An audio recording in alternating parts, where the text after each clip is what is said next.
नमस्कार दोस्तों, स्वागत है आप सभी का लर्नर्स पोडियम यूट्यूब चैनल में। डेट है आज की 17 जुलाई 2025 और हम डिस्कस करेंगे आर्टिकल्स जो कि लिए गए हैं द हिंदू से, इंडियन एक्सप्रेस से, मिनट से, बिजनेस स्टैंडर्ड, पीआईबी और वेरियस अदर सोर्सेज जहाँ से भी लिए जा सकते हैं एग्ज़ाम रिलेवेंट आर्टिकल्स। और पहला आर्टिकल है बायोफ्यूल्स इन इंडिया, इसके बारे में पढ़ेंगे। ठीक है, इंडिया में कितना इसको हम यूज़ कर पा रहे हैं और क्या अभी चैलेंजेस हैं। पीएम कौशल विकास योजना, इसके 10 साल पूरे हो चुके हैं। 2015 में लॉन्च हुआ था ये स्किल इंडिया मिशन के तहत। शुभांशु शुक्ला जी इंडिया में मतलब अर्थ पे ही वापस आ चुके हैं। ठीक है, और इनकी क्या जर्नी रही स्पेस में और क्या उसका एक्सपीरियंस का हम फ़ायदा उठा सकते हैं अपने आने वाले मिशंस में। लिंग्विस्टिक सेक्युलरिज्म की बात करेंगे। ये दोनों टॉपिक ना मैंने कंबाइन करके साथ में पढ़ाने की कोशिश करूँगा, इनको आगे पीछे लिए हैं मैंने, तो इससे आपका एक ना 250 वर्ड्स का आंसर आराम से तैयार हो जाएगा। ठीक है, तो ये न्यूज़पेपर में छपा था, ये भी मैंने लिया है कहीं से। तो बढ़ते हैं टॉपिक्स की तरफ और देखते हैं एकदम डेप्थ में जाके क्या लिखा हुआ है सब टॉपिक्स में। सबसे पहले बात करते हैं बायोफ्यूल्स इन इंडिया के बारे में, अपॉर्चुनिटीज़ एंड चैलेंजेस। ठीक है, एक डाटा देख लेते हैं कि इंडिया क्या करता है। 25 मिलियन टन, तो ये छोटी मात्रा नहीं होती है। 25 million ton, 25 million ton produce करता है यूज्ड कुकिंग ऑयल और एग्रो वेस्ट। ठीक है, एग्रो वेस्ट कैसे होता है, जैसे कि पराली हो गया या फिर कोई राइस के जो बचे हुए क्या बोलते हैं उनको, स्टैक्स होते हैं ना बचे हुए। ठीक है, पराली तो वही होता है इसका ही। तो इतना 25 मिलियन टन जो है वेस्ट प्रोड्यूस होता है, कितना, यूज्ड कुकिंग ऑयल और एग्रो वेस्ट एनुअली। लेकिन उनमें से सिर्फ 1% ही यूटिलाइज होता है प्रोडक्टिविटी में। समझे, इतना कम है, 1%, सिर्फ 1%। पराली जो बर्निंग है वो पंजाब हरियाणा में कॉज करती है सीवियर एयर पोल्यूशन। हर साल दिल्ली में न्यूज़ आती है, वो कहते हैं पंजाब कर रहा है, वो कहता है हरियाणा करता है। पॉलिटिक्स चलती है इसके ऊपर, पराली के ऊपर। और जो यूज्ड कुकिंग ऑयल है वो भी पॉल्यूशन करता है। ठीक है, वो भी वाटर पॉल्यूशन करता है। कैसे करता है कि भाई उसको ड्रेन करते हैं, 1 बार 2 बार 5 बार उसको यूज़ किया। आप कोई रील देख रहे हो, उसमें आप कोई ब्लॉग देख रहे हो, व्लॉग देख रहे हो आप, कोई फूड ब्लॉगर का, तो उसमें देखते नहीं हो कि वो जो ऑयल होता है कितना गलत गंदा काला सा होता है। तो वही होता है यूज़ को, कोई बार बार उसको यूज़ करे जा रहे हैं, उसको यूज़ किए जा रहे हैं। अगर हम इन दोनों को बायोफ्यूल की तरह यूज़ करें तो ये क्या करेगा, ये कन्वर्ट करेगा एग्रो वेस्ट को, ठीक है, और यूज्ड ऑयल को, जो यूज्ड ऑयल होता है ना, इसको कन्वर्ट करेगा किसमें, क्लीन एनर्जी में।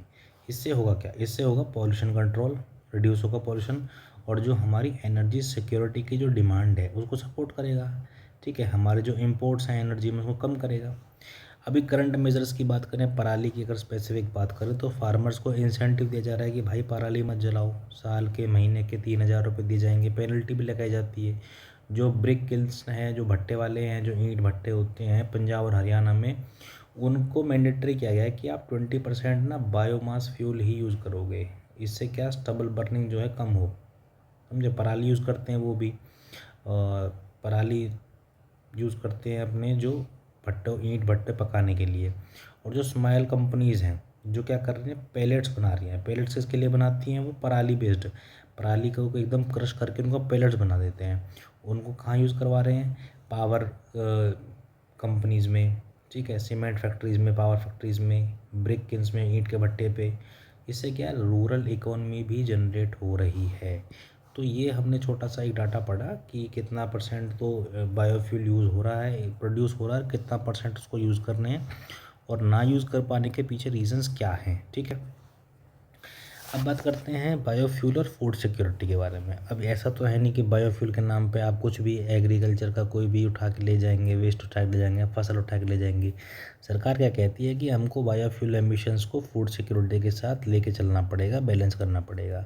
और जो एडिबल ऑयल्स हैं, जो खाने के योग्य जो ऑयल्स हैं ना, उनको यूज़ नहीं करोगे आप फ्यूल में। ठीक है, फसाई जो है, वो बॉडी जो है वो क्या करती है, प्रोहिबिट करती है किसके, फूड क्रॉप्स को बायोफ्यूल में यूज़ करने के। नहीं करोगे आप यूज़। किस पे फोकस है, जो नॉन एडिबल ऑयल्स है, यही तो है, रीयूज्ड ऑयल, कुकिंग ऑयल। इसी को बार बार जो यूज़ हो रहा है, इसको नॉन एडिबल हो जाता है ना 2 बार 3 बार यूज़ करने के बाद। एग्रो रेसिड्यू, बचा हुआ जो एग्रीकल्चर का ये फसल है, ये फसल है, ये फसल है, फसल है, मान लो ये छोटा सा एग्जाम्पल, इतना काट दिया, इतना बचा, ठीक है, तो इसी में तो आग लगा देते हैं ना किसान, ये तो होता है पराली। अब इसको एग्री रेसिड्यू को लिया किसमें, एक तरीक़ा से बायोफ्यूल के लिए, या फिर सेकंड जनरेशन बायोफ्यूल्स हो जाते हैं, ठीक है। अब इंडिया के पोटेंशियल की बात करते हैं, बायोफ्यूल के पोटेंशियल की, कितना पोटेंशियल है। देखो सबसे पहले बात करते हैं डीजल कंजम्पशन की। डीजल कितना यूज़ कर रहे हैं, 100+ मिलियन टन्स एनुअली यूज़ करते हैं। अगर हम 1% ब्लेंडिंग करें ना, तो ये किसकी, बायोफ्यूल की, बायोफ्यूल की अगर हम 1% ब्लेंडिंग करें ना, या जैसे इथेनॉल ब्लेंडिंग की बात करते हैं, तो 5 मिलियन टन की मार्केट बनाई जा सकती है एक। और जो सस्टेनेबल एविएशन फ्यूल है, जो फ्लाइट्स में यूज़ होता है, प्लेन्स में यूज़ होता है, जेट्स में यूज़ होता है, उसके लिए एक बहुत बड़ा स्कोप बन जाता है उसका। डिमांड कितनी है, डिमांड है अपना 45 kilo litre per year by 2030। ये 450 lakh kilometre, lakh kilo litre है, लाख किलो लीटर, कितनी प्रोजेक्टेड डिमांड है इसकी। और डोमेस्टिक प्रोडक्शन इंडिया की बात करें तो कितनी कैपेसिटी है प्रोडक्शन करने की, 4.7 lakh kilo litre per year, ठीक है। और जो है एक्सपोर्ट मार्केट की बात करें, इसकी सस्टेनेबल एविएशन फ्यूल की बात कर रहे हैं अभी हम, इसकी कितनी मार्केट है, 1 बिलियन कितनी डॉलर नेक्स्ट डिकेड तक, समझे, नेक्स्ट डिकेड तक की बात करते हैं। तो इतनी इसकी प्रोजेक्टेड डिमांड है सस्टेनेबल एविएशन फ्यूल की, डोमेस्टिक प्रोडक्शन कैपेसिटी इतनी कम है, और जो एक्सपोर्ट मार्केट है वो है करीब करीब 1 बिलियन डॉलर की। तो आप समझ सकते हो कितना ज़्यादा स्कोप है इसके अंदर, पोटेंशियल है, क्यों नहीं है, बिल्कुल पोटेंशियल है। अब इन्वायरमेंटल इकोनॉमिक बेनिफिट्स की बात करते हैं बायोफ्यूल के लिए। 1 टन बायोफ्यूल वो डिस्प्लेस करता है 3.3 टन ऑफ CO2। इतनी CO2 पैदा नहीं होने देगा अगर हम इतने बायोफ्यूल, 1 टन ईच बायोटन क्या करता है, कम करता है, आसान भाषा में समझे तो कम करता है 3.3 टन। तो अगर हम बहुत बड़े स्केल पे अगर हम बायोफ्यूल का प्रोडक्शन करें तो ये 330 million tons of CO2 annually save करेगा ये, ठीक है, इसको कम करेगा। और किसके थ्रू, कार्बन क्रेडिट्स के थ्रू। रिड्यूस करेगा इंपोर्ट को, किसके इंपोर्ट को, ऑयल इंपोर्ट को। इंडिया का इंपोर्ट कितना है, 80% ऑफ क्रूड ऑयल हम इंपोर्ट करते हैं, 80% अपना। और क्या करेगा ये, इकोनॉमिक बेनिफिट्स की बात करें, प्रमोट करेगा रूरल लाइवलीहुड को, कैसे करेगा, बायोफ्यूल की छोटी सी इंडस्ट्री अगर पंजाब के किसी गांव में या हरियाणा के किसी गांव में लगा दी जाए तो वहाँ के रूरल जो एम्प्लॉयमेंट है उसमें जनरेशन नहीं होगा, वहाँ के जो रूरल लाइवलीहुड्स हैं उसको प्रमोट नहीं करेगा ये, वहाँ की जो आम जनता है उसको रोज़गार मिलेगा, वहाँ छोटी छोटी और फैक्ट्रीज़ लगेंगी, छोटे छोटे और उसकी सब्सिडरी ब्रांचेस खुलेंगी, ठीक है। तो इसी तरीक़ा से तो होगा। सर्कुलर इकोनॉमी की बात की, सर्कुलर इकोनॉमी कैसी बात की, ये देखो क्रॉप है, ठीक है, ये क्रॉप है, ये छोटी सी क्रॉप है, कुछ भी आप एग्जाम्पल समझिए, ठीक है, ये एक क्रॉप है। अब यहाँ से तो ये क्रॉप तो खाने में यूज़ हो गई, यहाँ इसका जो पार्ट है इसको ये रेसिड्यू बच गया, इसको हमने लिया बायोफ्यूल में यूज़, ठीक है। तो ये बन गया ना सर्कुलर इकोनॉमी। फिर एनर्जी सिक्योरिटी की बात की, एनर्जी सिक्योरिटी कैसे भाई, कि अपना प्रोडक्शन हो रहा है जब बायोफ्यूल का, तो एनर्जी प्रोड्यूस होगी ना, तो एनर्जी सिक्योरिटी रहेगी, बिजली का उत्पादन बनेगा उससे, बायोफ्यूल से। क्यों, बायोफ्यूल से हम किसी जनरेटर और ये सब में यूज़ कर सकते हैं ना उसको, इलेक्ट्रिसिटी के प्रोडक्शन में, ठीक है। सतत स्कीम, एक सतत स्कीम क्या है इसकी फुल फॉर्म, ये भारत सरकार का एक इनिशिएटिव है, ठीक है। क्या प्रमोट करता है ये, production of use compressed biogas plants, compressed biogas plants, ठीक है। इसका टारगेट है 5000 बायोगैस, कंप्रेस्ड बायोगैस प्लांट्स को बढ़ाना, सेटअप करना, किसके लिए, स्केल करना, बायोफ्यूल एडॉप्शन की। सतत की बात करें, सतत की फुल फॉर्म क्या है, sustainable affirmative alternative towards affordable transportation scheme है ये, ठीक है। इसका टारगेट है 5000 कंप्रेस्ड बायोगैस प्लांट्स को बनाना। लेकिन इन्फोर्समेंट की जो है ना कमी है, अभी किस तरह की कमी है, फसाई के रूल्स हैं कि भाई जो कुकिंग ऑयल है उसको नहीं यूज़ किया जा सकता 3 बार से ज़्यादा, लेकिन इन्फोर्समेंट पुअर है। होटल्स हैं, रेस्टोरेंट्स हैं, इलीगली सेल कर रहे हैं मिक्स्ड ऑयल कर करके फ्रेश ऑयल में, 10 बार यूज़ हो चुका है। अब इसका हेल्थ पे भी कितना ज़्यादा इम्पैक्ट पड़ेगा ना नेगेटिव, ये भी तो समझिए। अगर रीयूज्ड ऑयल को बार बार कुकिंग में अगर कर रहे हैं तो उससे कितनी ज़्यादा बीमारियाँ बनेगी, समझे। पुअर कलेक्शन इंफ्रास्ट्रक्चर कैसे, लैक ऑफ ऑर्गेनाइज सिस्टम, कोई ऑर्गेनाइज सिस्टम नहीं है। अब एक बात बताओ, अगर कोई एग्री रेसिड्यू है ठीक है, या फिर रीयूज्ड कुकिंग ऑयल है, तो उसको अगर कलेक्ट करना है हाउस होल्ड से या रेस्टोरेंट से, तो कोई ऑर्गेनाइज सिस्टम नहीं है। अब घरों में गाड़ी आती है कचरा उठाने के लिए, हाँ, महीने के पैसे देते हो आप उसको नगर निगम की तरफ से। तो इसी तरीक़ा का कोई एक सिस्टम होना चाहिए ना, जहाँ घर से कलेक्शन हो या अपना ईटरी से रेस्टोरेंट से कलेक्शन हो, ठीक है। और जितना भी ये ऑयल है, यूज्ड ऑयल है, ये कहाँ सब डंप होता है? ये ड्रेन्स के अंदर। और ड्रेन से कहाँ जाता है? वो रिवर्स में, जैसे कि गंगा रिवर, यमुना रिवर, इन्हीं के अंदर तो जाता है सारा।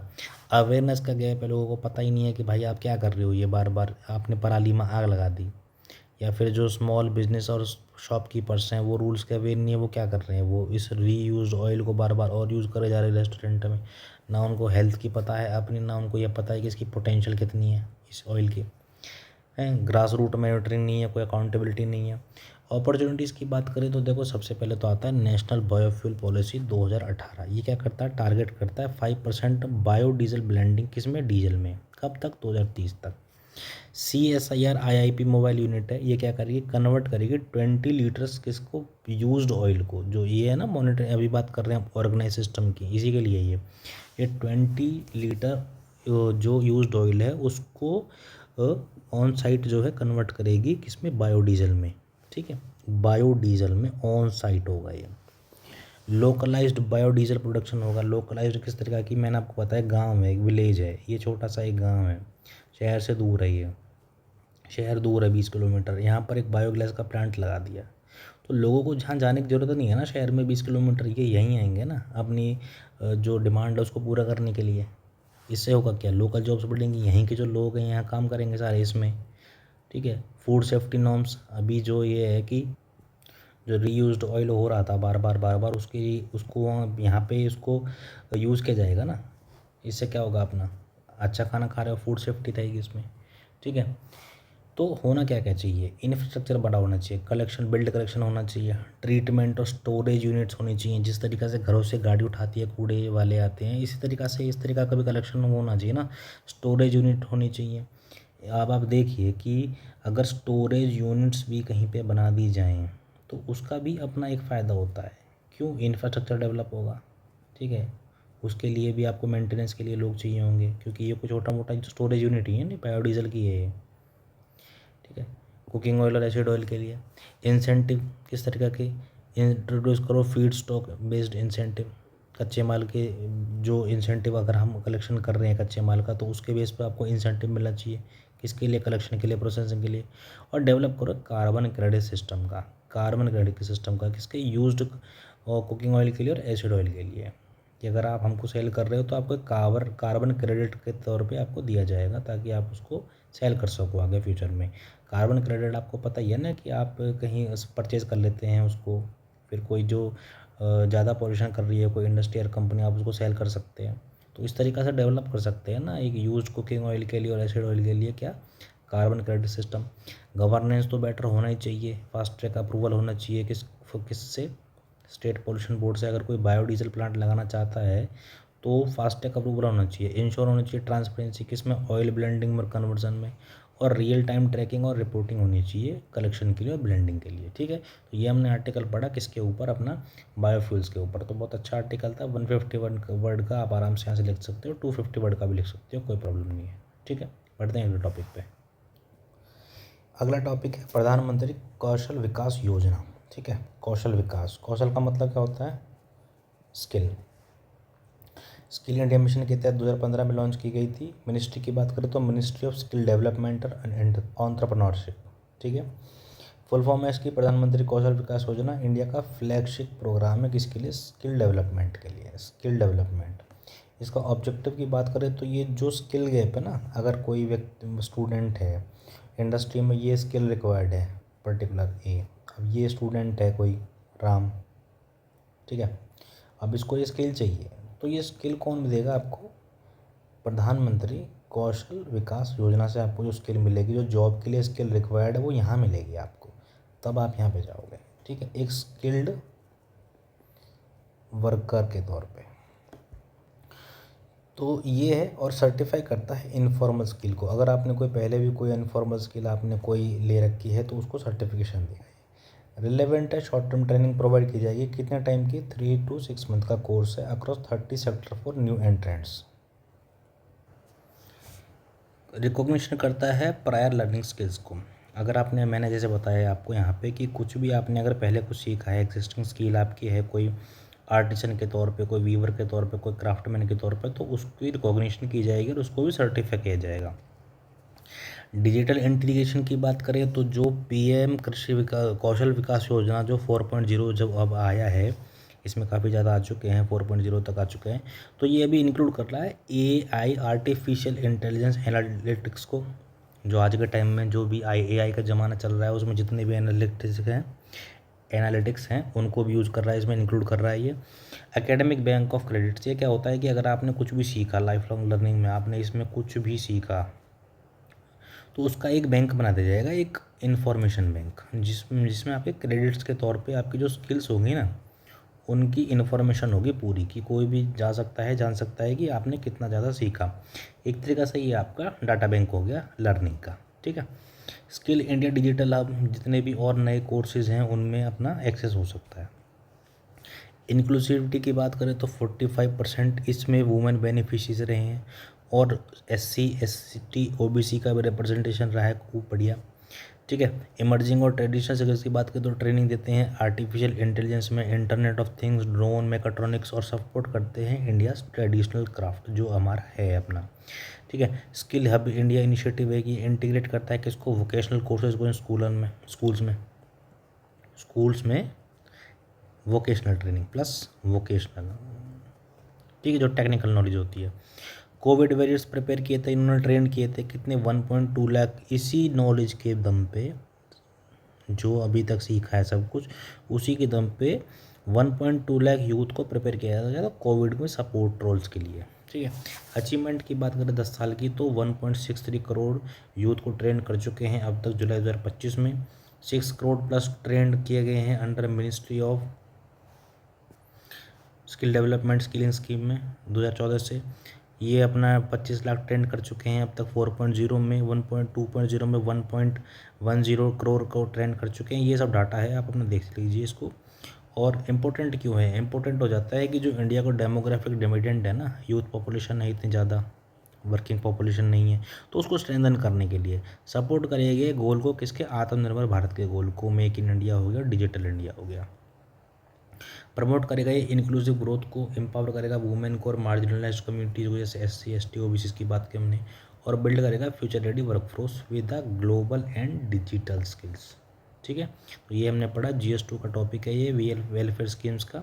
GS3 का भी हो सकता है अगर एम्प्लॉयमेंट की बात करें, स्किल डेवलपमेंट की बात करें, और प्रीलिम्स में भी इम्पोर्टेंट हो जाता है। मिनिस्ट्री कौन सी है, किस मिशन के तहत लॉन्च हुआ, ये सब चीज़ें इंपॉर्टेंट हो जाती हैं आपके लिए, समझे। तो बढ़ते हैं अगले टॉपिक पे।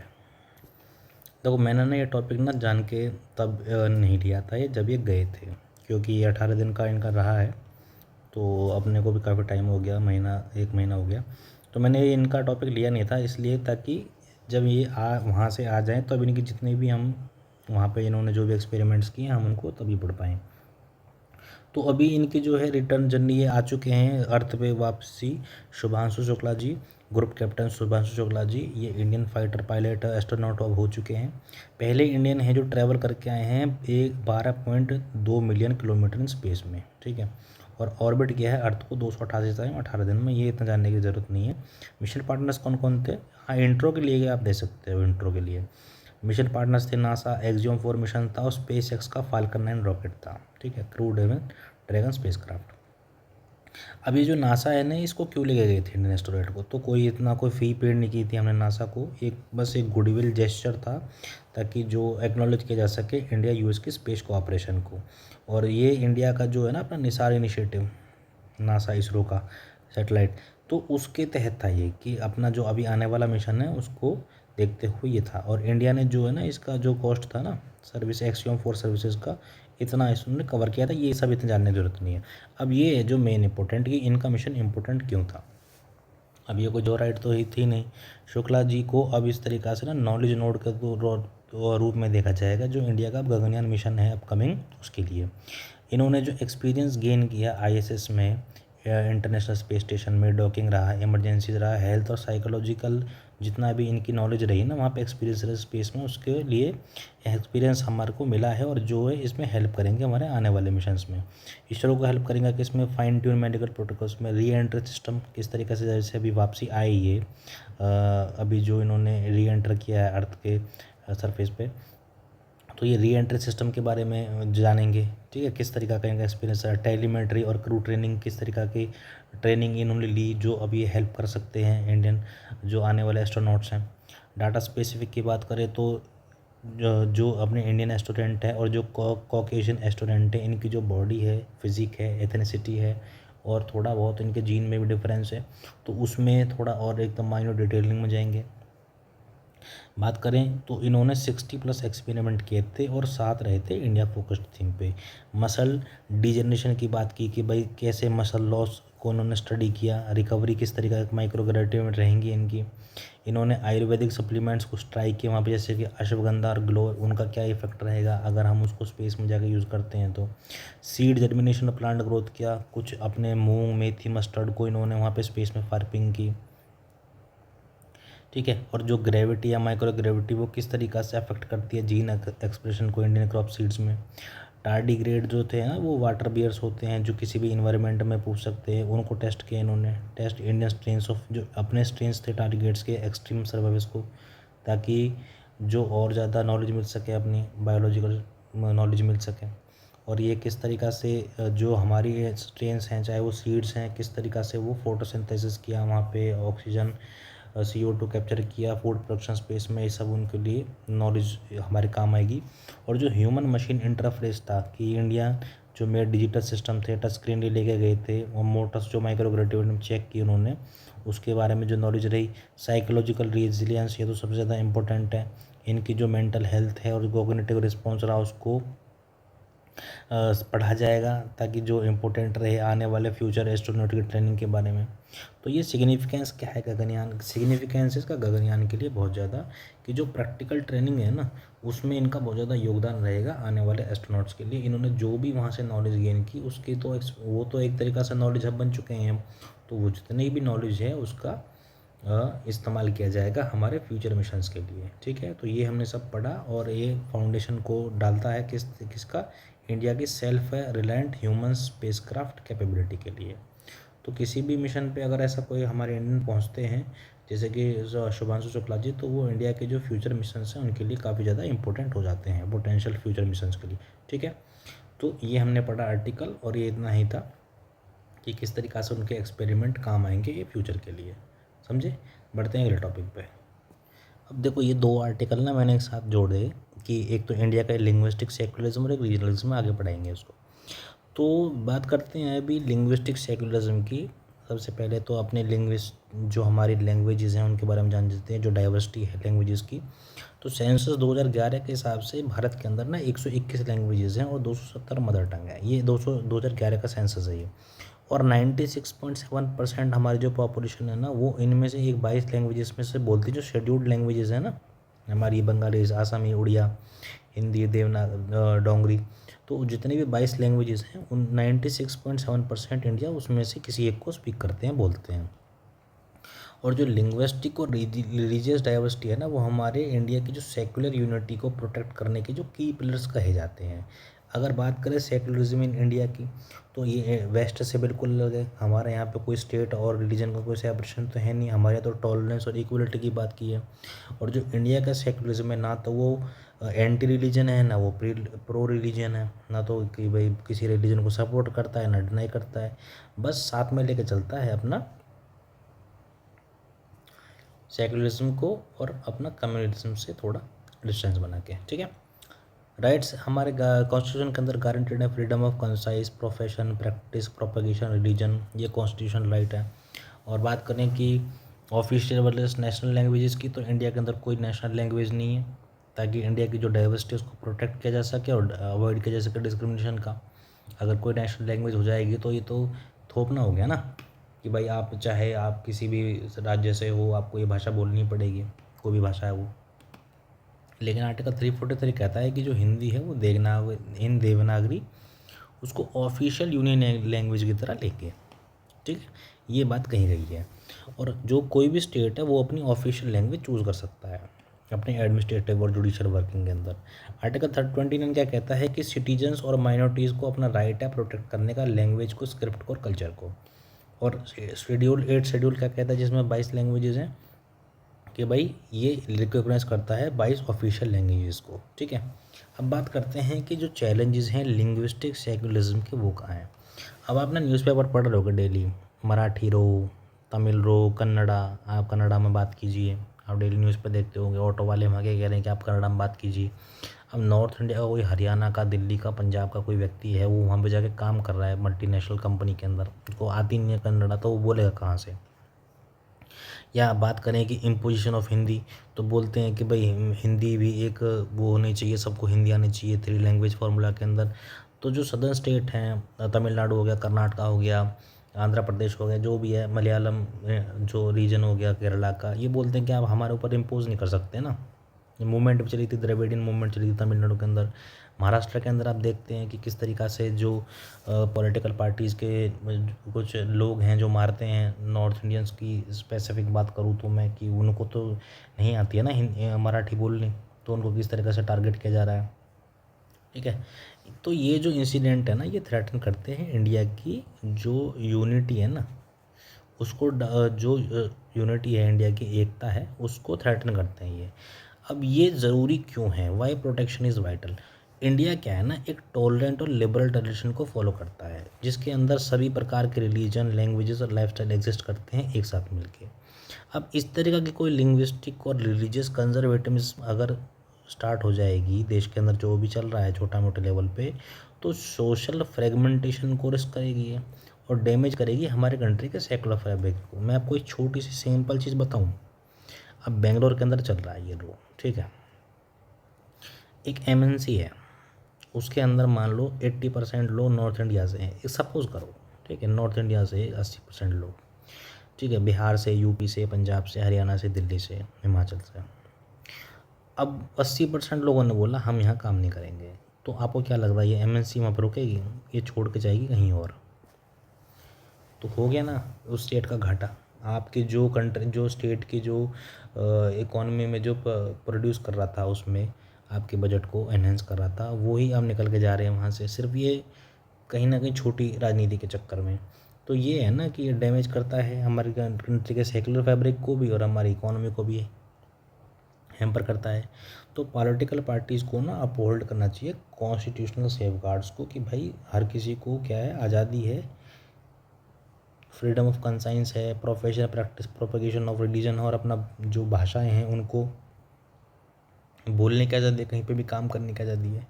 तो ये हमने आर्टिकल पढ़ा। अब इसके साथ पढ़ते हैं हम ये आर्टिकल कि ठीक है, जो रीजनलिज्म है ना, ये भी एक इम्पोर्टेंट टॉपिक आ जाता है।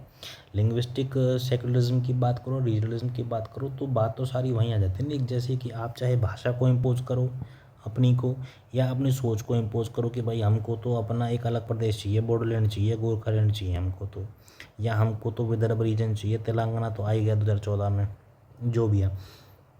तो रीजनलिज्म की बात करें तो रीजनलिज्म क्या है? रीजनलिज्म के बारे में बोला है कि भाई सुप्रीम कोर्ट ने कि regionalism for vote is a dangerous as communalism. Communalism की जितना डेंजरस है रीजनलिज्म, अगर आप वोट की तरह इसको यूज़ कर रहे हो तो, ये सुप्रीम कोर्ट ने बोला है। और पॉलिटिकल पार्टीज़ को ना रीजनल डिवाइड की कोई भाषा यूज़ नहीं करना चाहिए जिससे नेशनल यूनिटी थ्रेटन हो। रीजनलिज्म की बात करें तो रीजनल इंटरेस्ट को ऊपर रखना नेशनल इंटीग्रेशन से, कि भाई मैं मराठी हूँ, मैं भारतीय नहीं हूँ वो अलग बात है, लेकिन मैं पहले मराठी हूँ। अरे महाराष्ट्र भी तो इंडिया का ही पार्ट है, और अगर कोई इंडिया से यहाँ ट्रैवल करके दिल्ली से जा रहा है ट्रैवल करके यहाँ पे काम करने के लिए, तो वो भी इंडियन है, आप भी इंडियन हो। तो इस तरीका की जो है ना कि आपने नेशनल इंटरेस्ट को नीचे रख दिया और रीजनल इंटरेस्ट को ऊपर रख दिया, सिर्फ किसकी वजह से? पॉलिटिक्स की वजह से, और कोई रीज़न नहीं है। पॉलिटिक्स हो गया या फिर एम्प्लॉयमेंट हो गया, जैसे हरियाणा के अंदर हुआ कि भाई 75% कोटा जो हम प्राइवेट नौकरी में जो देंगे जॉब्स में, वो हम वहाँ के जो लोकल एम्प्लॉयज़ हैं उनको देंगे। तो ये क्या है ना, डेंजरस बन जाता है जब वोट बैंक की तरह यूज़ होता है, और ये हमारी जो कॉन्स्टिट्यूशनल यूनिटी है उसको अंडरमाइन करता है। एग्जांपल्स की बात करें तो अगर पास्ट में बात करें तो ऑटोनॉमी की डिमांड की गई गोरखलैंड, बॉर्डरलैंड में। सब रीजनल पॉलिटिक्स जैसे कि महाराष्ट्र हो गया, son of the soil campaign का चला था। बैकवर्ड रीजन मूवमेंट चला था तेलंगाना विदर्भा में कि भाई हम तो पीछे रह गए, सारी जो डेवलपमेंट थी वो तो एक साइड में, हम तो बैकवर्ड रह गए, तो तभी तेलंगाना बन के आया सामने। जो पार्टियाँ वहाँ के TRS BRS भारतीय राष्ट्र समिति और TRS तेलंगाना राष्ट्र समिति, जो उसका ओरिजिन वहीं से हुआ था। लैंग्वेज की पॉलिटिक्स है, अभी जैसे हमने बात की हिंदी की और मराठी लैंग्वेज की, तो इस तरीक़े से क्या मूवमेंट क्या पॉसिबल थोड़ी होगी फिर, अगर कल को कोई फिर तो जो उत्तर प्रदेश में लोग वो रह रहे हैं या जो बिहार में लोग रह रहे हैं वो बोलेंगे कि भैया बिहारी में भोजपुरी में बात करो, या जो पंजाब के अंदर रह रहे हैं वो बोलेंगे तमिलनाडु के कि भैया पंजाबी में बात करो, उनको तो पंजाबी भी नहीं आती है, उनको तमिल नहीं आती है, तो फिर ये तो रीजनल जो नेशनल डिसइंटीग्रेशन हो गया ना छोटी पॉलिटिक्स के चक्कर में। लोकल जॉब प्रेफरेंस की बात की हमने, जैसे 75% बोला था private job Kota for locals Haryana के अंदर। रीजनलिज्म होती क्यों है? अनइवन डेवलपमेंट हुआ, जैसे बिहार के अंदर हुआ, झारखंड के अंदर हुआ, यहाँ चले गए सारे मिनरल बेल्ट और यहाँ रह गया सारा वही बिना मिनरल बेल्ट, ठीक है, नॉन मिनरल। यहाँ आते हैं फ्लड्स, यहाँ आ गई जाति की राजनीति, यहाँ जाति की राजनीति आ गई, ठीक है। कल्चरल असर्शन हो गया, किस तरीक़ा से कि भाई जो अपना कल्चर प्रमोट करते हैं कि हम बेस्ट हैं, हम बेस्ट हैं, Tamilians are always superior than north Indians, ऐसा वो बोलते हैं, मैं नहीं बोल रहा हूँ कि हम आपसे बेटर हैं। ये बंगाली बोलते हैं कि हम बेटर हैं आपसे, मराठी हो गए, नॉर्थ इंडियन हो गए, ठीक है। इलेक्टोरल मोबिलेशन हो गया, पॉलिटिकल पार्टीज़ हैं ये राइज करती हैं अपना, शिवसेना, महाराष्ट्र निर्माण सेना, और वो अपना DMK हो गई, ठीक है, वो भी इसी तरह की सब बातें करते हैं। लैंग्वेज शोविनिज्म हो गया कि जो द्रविडियन मूवमेंट थी वो तो थी पूरी एंटी हिंदी के ऊपर, अभी भी चल रहा है ये तो एंटी हिंदी, तो ये सही नहीं है, गलत भी नहीं है, हमें तो बात कर रही है कि भाई रीजनलिज्म राइज क्यों करता है। लोकल ग्रीवेंसेस को नेगलेक्ट कर देते हैं, जैसे कि JNK में पहले चलता था इसके सेपरेटिज्म बड़ा, इससे कहीं ना कहीं उसको आर्टिकल 370 प्रोवाइड करके कहीं थोड़ा एक सेपरेट ही हो गया ना था मेन पॉलिटिक्स, मेन से उससे जो मेन स्ट्रीम से, तो इस सेपरेटिज्म को फ्यूल तो करेगा, ये करेगा। अब रीजनलिज्म के साथ इशू क्या क्या है? यूनिटी को थ्रेटन करता है, बिल्कुल करता है। वन इंडिया जो हमारा जो आइडियल है उसको वीकन करता है, डिस्क्रिमिनेशन बढ़ाएगा, माइग्रेंट के साथ हॉस्टिलिटी होगी, जो बिहारी वर्कर्स हैं, जो उत्तर प्रदेश के वर्कर्स हैं, उनको अटैक किया जाता है महाराष्ट्र में, असम में, गुजरात के अंदर। राइट को वायलेट करता है, जो हमारा आर्टिकल 19 है, right to move, reside, work any, और उसको वायलेट करता है, कॉन्स्टिट्यूशनल राइट को, फंडामेंटल राइट है हमारा। पॉलिसीज़ को ब्लॉक करता है, भारत सरकार कोई पॉलिसी लेके आना चाह रही है स्टेट के लिए, तो वहाँ पर ये छोटी पॉलिटिक्स को देख के तो वो फिर हट जाएंगे ना वहाँ से, कि अगर कोई वो बात कर रहे हैं कि हम यहाँ पर कुछ, हम बात अगर मैं एग्जांपल के लिए लूँ कि भाई 3 लैंग्वेज फार्मूला एक पॉलिसी है या न्यू एजुकेशन पॉलिसी है, तो इसको अगर इम्पोज सरकार अगर इसको लागू करना चाहेगी तो वो नहीं कर पाएंगे ना, उसको पॉलिसीज़ ब्लॉक हो जाती हैं। और जो पॉपुलिज्म है वो गवर्नेंस से ऊपर हो जाता है, कि जो मेन मुद्दे हैं वो नीचे हो जाते हैं और जो छोटे मुद्दे हैं वो ऊपर हो जाते हैं। वे फॉरवर्ड की बात करते हैं तो कॉन्स्टिट्यूशनल लिटरेसी होनी चाहिए सभी के अंदर, कि भाई आप आर्टिकल 19 को देखिए, फंडामेंटल राइट है कहीं पे भी काम करना, आप इसको डिनाई नहीं कर सकते हो किसी को, समझे। दूसरा, बैलेंस डेवलपमेंट होनी चाहिए। अब जैसे बिहार और झारखंड अलग हो गया, तो अगर वहाँ पर मिनरल्स हैं तो इंडस्ट्री सेटअप बिहार में होनी चाहिए ना, तब भी तो बैलेंस बनेगा। यहाँ मिनरल हो गया, यहाँ पर रॉ मटेरियल हो गया और यहाँ पर इंडस्ट्री हो गया, समझे। इंटीग्रेशन इनिशिएटिव होने चाहिए, एक भारत श्रेष्ठ भारत जैसे इनिशिएटिव स्टार्ट होने चाहिए। पॉलिटिकल सिक्योरिटी नहीं होनी चाहिए, इलेक्शन कमीशन को इसमें थोड़ा देखना चाहिए अपने आप को कि किस तरीक़ा से रीजनल पोलराइजेशन हो रही है, इसको किस तरीक़ा से रोका जाना चाहिए। जुडिशियल विजिलेंस होना चाहिए, सुप्रीम कोर्ट का आगे आना चाहिए, हाई कोर्ट्स को आगे आना चाहिए कि भाई अगर कोई फंडामेंटल राइट अगर उसका नहीं फॉलो हो पा रहा है कहीं पर सही से, तो आपका फ़र्ज़ बनता है ना इस चीज़ में इंटरवीन करने का, ठीक है। और सेलिब्रेट करना चाहिए रीजनल आइडेंटिटीज़ को with in Indian unity. Indian unity में अब कोई त्यौहार है आपका तो उसको इंडिया में रहते हुए ही सेलिब्रेट करनी चाहिए और प्रमोट करना चाहिए कि भाई कोई और भी सेलिब्रेट कर, उसको मत तो थोपो और मत दूसरे के चीज़ों को बॉयकॉट करो। तो यही है, कंक्लूजन की बात करते हैं तो भाई रीजनलिज्म अगर है तो ये एंटी नेशनलिज्म हो जाता है कहीं ना कहीं, समझे। और सुप्रीम कोर्ट ने बोला है कि भाई ये एक ना मैच्योर और कॉन्स्टिट्यूशन बेस्ड पॉलिटिक्स की ज़रूरत है, और ट्रू फेडरलिज्म इसी में ही है कि जब सब मिलकर साथ करेंगे, ना कि अलग होके। तो किसी को फ्रेगमेंट इंडिया नहीं चाहिए, हमको तो एक स्ट्रेंथन और वन इंडिया अप्रोच होनी चाहिए, एक भारत श्रेष्ठ भारत, ठीक है। तो ये सब आर्टिकल्स थे आज के। तो हमने आज जाने 17 जुलाई 2025 के सारे आर्टिकल्स हमने देखे बहुत अच्छे से, और आप यहीं से रिवीजन कीजिए और मिलते हैं फिर अगले वीडियो में। एक छोटी सी रिवीजन देखनी है आपको, देख सकते हैं। बायोफ्यूल्स के बारे में हमने जाना कि कितना पोटेंशियल है और कितना हम वेस्ट करते हैं, और क्यों एक प्रॉपर स्ट्रक्चर नहीं है, ऑर्गेनाइज्ड नहीं है ये पूरा जितना भी है, कि उसको कलेक्शन, ट्रांसपोर्टेशन, स्टोरेज की फैसिलिटी कितनी कम है। प्रधानमंत्री कौशल विकास योजना के 10 साल पूरे हो चुके हैं, इसके ऊपर छोटा सा डाटा है, वो आप ज़रूर देखिए। शुभांशु शुक्ला, स्पेस ओडेसी, इनसे हम क्या एक्सपीरियंस गेन किया और क्या फ्यूचर में हम इनकी जो नॉलेज है उसको यूज़ कर सकते हैं अपने फ्यूचर स्पेस मिशंस के लिए। लिंग्विस्टिक सेक्युलरिज्म और रीजनलिज्म में हमने साथ मिलकर पढ़े कि किस तरीक़ा से रीजनलिज्म इंडिया के डिसइंटीग्रेशन को बढ़ावा देती है। तो ये ज़रूरी नहीं है कि हम इस तरह की कोई पॉलिसी अपनाएं, और कॉन्स्टिट्यूशनल राइट्स का कोई भी हनन नहीं होना चाहिए, और भारत एक श्रेष्ठ और एक भारत के तहत हमको सबको रहना चाहिए। ये सभी से निवेदन होना चाहिए, सरकार का भी और जुडिशरी का भी और लोगों का भी, एक दूसरे के प्रति, पॉलिटिकल पार्टीज़ का भी। ठीक है, तो मिलते हैं अगले आर्टिकल्स में, अगले टॉपिक में। तब तक के लिए अपना ध्यान रखिए। जय हिंद, जय भारत।